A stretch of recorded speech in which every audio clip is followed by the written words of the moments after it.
Welcome to the FLNG News Brief. I'm Army Staff Sergeant Carmen Fleischman. Despite the freezing temperatures and snowstorms plaguing the rest of the U.S., members of the Florida National Guard spent a sunny day in January showing off their capabilities in the state's capital. Army Staff Sergeant Daryl Fulgham with the 107th MPAD tells us more.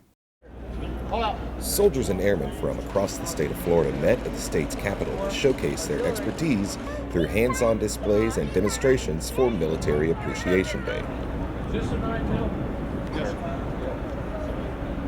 Opening day of the Florida House and Senate coincided with Military Appreciation Day, which allowed Florida legislative members to interact with the men and women in the Florida National Guard.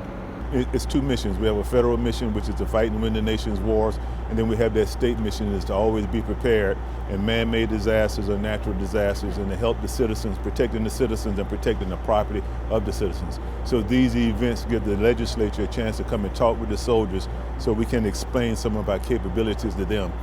Florida Governor Rick Scott made an appearance to talk with troops and present the Florida Governor's Service Award to Guardsmen. The importance of this day was not lost on the lawmakers of Florida. The veterans who are in the House and in the Senate love to see the equipment and makes them feel very good about themselves.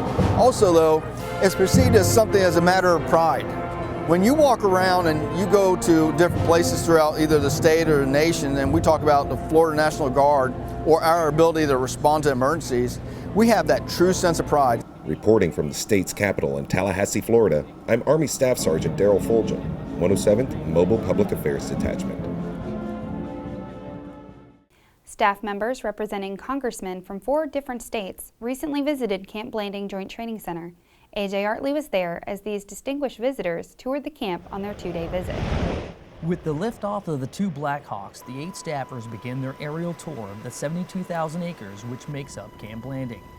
During their visit, they'll get information which they'll be able to take back to their congressmen to help them make better decisions on the needs of our military bases. On day 2, they trade in the helicopter for a shuttle bus to get a little more intimate with the post.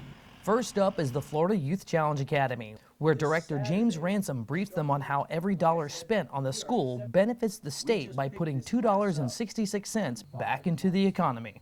This number is based on a study from the RAND Corporation, taking into account, among other things, most graduates see higher wages, reduced dependency on social programs, and lower chances of criminal activity. Since the school opened in 2001, it's helped more than 4,000 at-risk teenagers turn their lives around. Today, they'll meet 4 of the 190 cadets currently enrolled.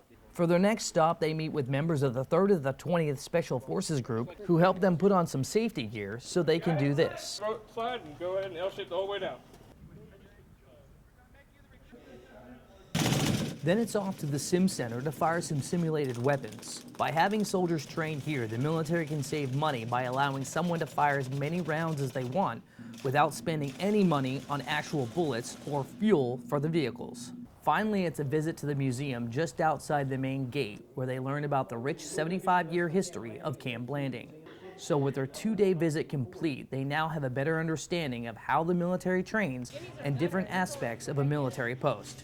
Reporting from Camp Blanding, I'm A.J. Artley for the Florida National Guard. Always ready, always there. That's all the news for this month. For the Florida National Guard Public Affairs Office, I'm Army Staff Sergeant Carmen Fleischman. We'll see you next time.